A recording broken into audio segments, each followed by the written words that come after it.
ये देखें, ये मैं आज लॉलीपॉप खाने लगी हूँ। ये है कैंडी लैंड का फ़नी बनी, 5 रुपए का है। तो अब आप हंस भी रहे होंगे और हैरान भी होंगे कि ये कौन सी इतनी बड़ी बात है कि लॉलीपॉप खाने लगी। वैसे मैं आपको बता दूं कि इस वक्त पाकिस्तान में जो सबसे बेस्ट लॉलीपॉप है वो मेफेयर का है।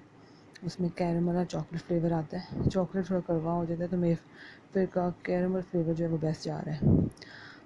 हाँ, लॉलीपॉप पे बात करने की नौबत क्यों आ गई, वो मैं आपको बताती हूँ। ज़रा बाद में मैं ज़रा इसको खोल लूँ। शुक्र है खुल गया है। ये शुक्र है ऑरेंज फ्लेवर में है, और मेरी दुआ है कि अंदर से बबल ना निकले। मुझे नहीं पसंद वो बबल वाला। हाँ जी, तो ये लॉलीपॉप के टॉपिक पे हम आज इसलिए बात कर रहे हैं। ये लॉलीपॉप उन लोगों के लिए एक ख़जाना है, एक नेमत है जिन्हें बिंज ईटिंग की यानी कि ईटिंग डिसऑर्डर है, और हर घंटे बाद, हर 10 मिनट बाद, हर 15 मिनट बाद उन्हें कुछ ना कुछ खाना है। और इस तरह ईटिंग डिसऑर्डर की वजह से वो बहुत ज़्यादा अपना वेट बढ़ा लेते हैं। तो ये जो लॉलीपॉप है ना, ये एक तो आपको एंटी एंजाइटी और एंटी डिप्रेशन का काम करेगा, क्योंकि आप जब घंटा इसको मुंह में रखेंगे और कुछ सोचने का मौका नहीं मिलेगा, तो ये आपके लिए एक अच्छी एक्टिविटी होगी। डंगरों की तरह नहीं खाना है इसको, इंसानों की तरह आराम से प्यार प्यार से खाना है, और चूसना है, दांतों से नहीं खाना है, ठीक है। जितनी देर तो ये आप चूसते रहेंगे ना, उतनी देर तो आप कुछ नहीं खाने वाले, बजाय कि आप ईटिंग डिसऑर्डर में पहले अन्य वाह खा लें और फिर उंगलियां मार के उल्टियां करें। तो उससे बेहतर है कि आप ये एक लॉलीपॉप जो घंटा 1.5 घंटा चल जाता है, इससे काम चलाया करिए। मैं ज़रा आपको खा के दिखाती हूँ कि इसका फ्लेवर कैसा है। मज़े का है, अच्छा है, ज़रूर ट्राई करें। मेरी ये ट्रिक और मेरी टिप ज़रूर ट्राई करें वो तमाम लोग जिन्हें ईटिंग डिसऑर्डर है। हाँ, अगर आप शुगर के पेशेंट हैं तो फिर बेहतर है कि आप, लेकिन इतना मीठा नहीं है इसमें। अगर शुगर लो होती है तो ये आपके लिए बेस्ट है, आपके लिए भी। लेकिन इतनी शुगर नहीं है, तो बेहतर है कि अवॉइड कर लें अगर आपकी शुगर हाई रहती है तो। ठीक है, ट्राई करें और मुझे बताएं कैसा रहा। हाँ, एक और बात भी बता दूँ, ये उनके लिए भी बेस्ट एक्टिविटी है जिनके फेस पे ना डबल चिन का मसला है, जिनके मुंह पर डबल चिन होती है। आप इसको घंटा ज़रा करें, चूसें तो सही ज़रा, ठीक है ना। मुंह के चिप पड़ जाते हैं, इतनी दर्द होती है ना, मतलब पूरी एनर्जी लगती है इसमें। पर ये है कि वाकई ये एंटी एंजाइटी का काम करता है कि ध्यान सारा इसी की तरफ, अपनी तरफ खींच लेता है ये, और सेंटर ऑफ अटेंशन बन गया है ये बेचारा। बेचारा नहीं, बड़ा अच्छा है, और मीठा भी नहीं है। ठीक है, बस यही कहना था। जिनको डबल चीन है वो भी ज़रूर ट्राई करें। अगर घंटा लॉलीपॉप खाने के बाद, उसको चाटने के बाद फिर भी आपकी बात नहीं बन रही, तो फिर उसका लास्ट सलूशन है ये जार, ये जैकपॉट। ये है जनाब, इसको रख देना है अपने गोद में। ये एयर टाइट जार है, इसके अंदर एक ख़जाना है जो आपके सारे मसलों का हल है। और उस ख़जाने का नाम है ये भुने हुए काले काले चने। ये छिलके के बगैर भी मिल जाते हैं, चूँकि ये मौसम है जनाब नमी वाला, और हर चीज़ को कीड़ा पड़ रहा है, और हर चीज़ को पाउडर बन रही है, एक्सपायर हो रही है, चूंटियाँ हर जगह पहुंच जाती हैं। तो इस मौसम में तो ख़ास तौर पर आपने इनको एयर टाइट जार में रखना है, जैसे मैंने रखा हुआ है। ठीक है, ये वाहिद वो डाइट है कि आप अन्य वाह खाएँ, जितना मर्ज़ी खाएँ, गधे की तरह खाएँ, बकरियों की तरह खाएँ, जिस तरह मर्ज़ी खाएँ, खाते चले जाएँ, खाते चले जाएँ। आपको इनका कोई साइड इफ़ेक्ट नहीं है, उल्टा फ़ायदा ही होगा। वो क्या कि एक तो आप मोटे नहीं होंगे, आपका वेट गेन नहीं होगा, ठीक है। और ये दूसरा ये कि जो अगर आपके जिस्म में आयरन की कमी हो जाती है वेट बढ़ने से, क्योंकि जिस्म फूल रहा होता है और खून की कमी ज़ाहिर बात है होनी है। जब आपका एक चीज़ बॉडी बढ़ेगी तो बॉडी रिक्वायरमेंट भी बढ़ेगी। अच्छा, और दूसरा इसका जो फ़ायदा है वो ये है कि आपकी आँखों के लिए, आई साइट के लिए ये बहुत अच्छे होते हैं। ये आँखों की नज़र को, बीनाई को तेज़ करते हैं। ठीक है, ये मैंने बैग समेत, ये बैग के अंदर थे, बैग समेत ही रखे हुए हैं, क्योंकि चूंटियाँ जो थी अंदर चली गई थी। मैं पहले लेके आई थी तो चूंटियाँ चली गई, वो तो अल्लाह उनका भला करे। मैंने उनको बताया कि भाई आपके उनके थोड़े ख़राब भी थे। उन्होंने ना, वो मैंने बगैर छिलके के लेके आई थी, तो थोड़ी सी ना उनको जैसे फंगस नहीं लगी होती, उली उली लगी होती है, ऐसे ग्रीन ग्रीन से थे। तो मैंने उनसे पूछा कि आप पानी के साथ करते हैं। उन्होंने कहा नहीं, हम पानी के साथ बिल्कुल भी नहीं छिलका उतारते। तो फिर मैंने उनको दिखाया कि ये देखें ये ग्रीन क्यों है, गोली क्यों लगी हुई है। फिर उन्होंने चेंज करके मुझे ये ब्लैक वाली दी थी, मैंने ब्लैक ही मांगे थे। फिर कि जरी बात है, एक दफ़ा चोट खा ली अब दोबारा तो नहीं ना, तो एक ही चीज़ें डंक मरवाते रहना। अभी मैं ये ले आई हूँ, अच्छे हैं, मज़े के हैं, फ्रेश हैं। तो ये लें, जब दिल करे गोद में रखें और निकाल के खाते हैं।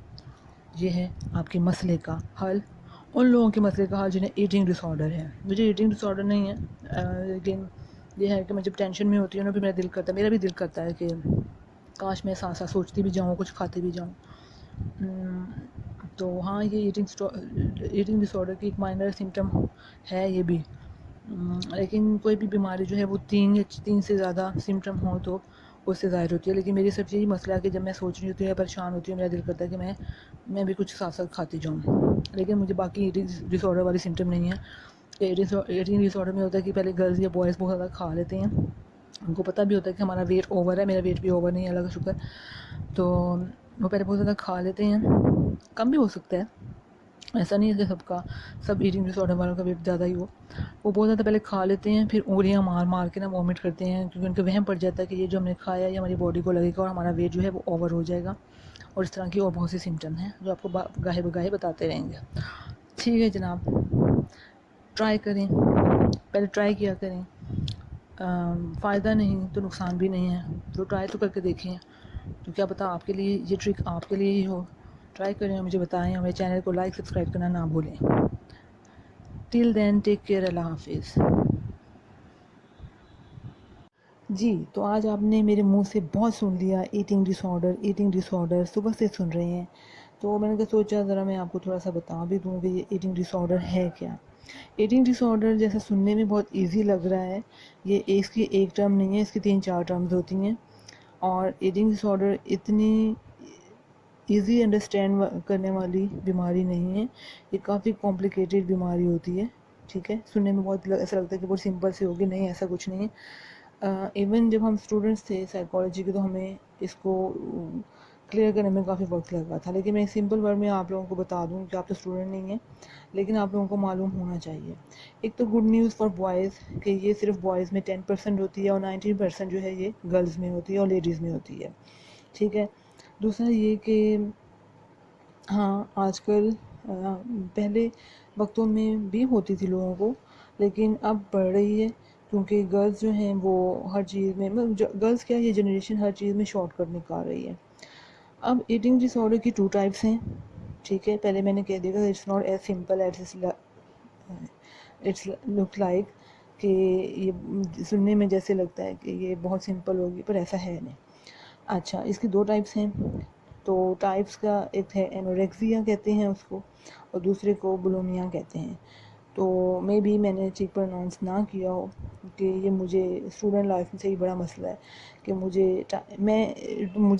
ऐसा लगता था कि मैं ठीक से ना इनके लफ्ज़ों की अदायगी अच्छे से नहीं की, अच्छे से प्रोनाउंस नहीं किया, तो मैं इनको टाइप ए और टाइप बी कह देती थी। अब टाइप ए में क्या होता है? टाइप ए में जनाब ये होता है कि जो टाइप ए वाले ईटिंग डिसऑर्डर के क्लाइंट्स कह लें, पेशेंट्स कह लें, या सफ़रर कह लें या विक्टिम कह लें, वो लोग क्या करते हैं कि वो बिल्कुल स्किनी होते हैं। वो लोग फ्रूट्स नहीं खाएंगे, वो लोग वेजिटेबल्स नहीं खाएंगे, वो लोग हेल्दी चीज़ें नहीं खाएंगे, मीट नहीं खाएंगे, वो हर चीज़ का दूध नहीं पिएंगे। उन्हें वह बैठ जाता है कि लेकिन खाएंगे बहुत, वो उसका सब्स्टिट्यूट खाएंगे, वो विटामिन सप्लीमेंट खा लेंगे, वो आर्टिफिशियल जूसेस ले लेंगे, वो इस तरह की जो ये प्रोसेस्ड फूड होता है ना, वो बहुत ज़्यादा खाते हैं, बहुत ज़्यादा प्रोसेस्ड फूड खाने लग जाते हैं। तो लेकिन वो नेचुरल फूड नहीं खाते, क्योंकि उनको एक वहम बैठा होता है। जो दोनों टाइप की जो ईटिंग डिसऑर्डर है, इनको वहम होता है कि हमारा वेट बहुत ज़्यादा बढ़ रहा है। जो टाइप ए है, इसमें वेट नहीं बढ़ रहा होता, इसमें हड्डियाँ ही हड्डियाँ होती हैं। इनकी बॉडी में इतनी वीकनेस हो चुकी होती है अनहेल्दी फूड खाने की वजह से, खाते बहुत हैं लेकिन अनहेल्दी खाते हैं, और अनहेल्दी फूड खाने की वजह से इनकी जिस्म में इतनी वीकनेस हो चुकी होती है, ये सिर्फ हड्डियों का ढांचा ही रह जाता है।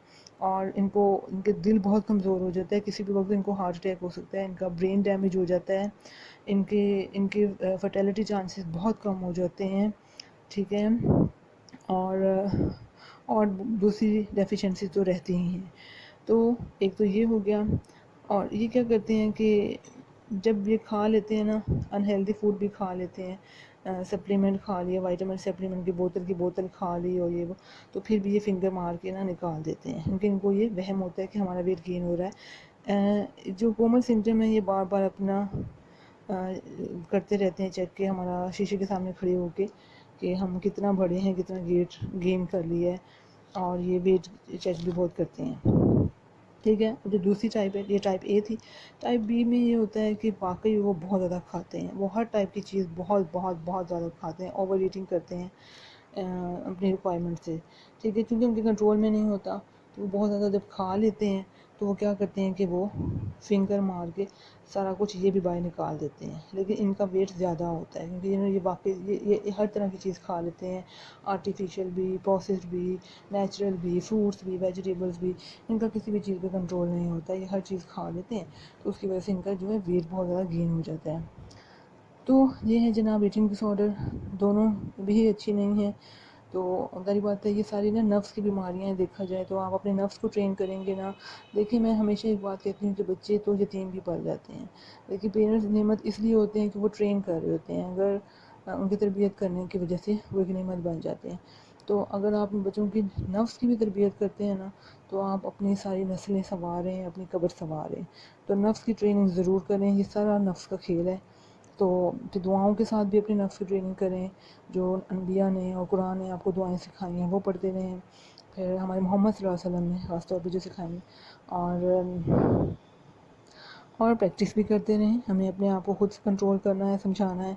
अब ज़ाहिर बात है, अब हर वक्त तो आपके गले में मौल भी नहीं डाला जा सकता, तो ये कुछ हमें खुद भी कंट्रोल करना है। तो ठीक है, होप समझ आ गई होगी।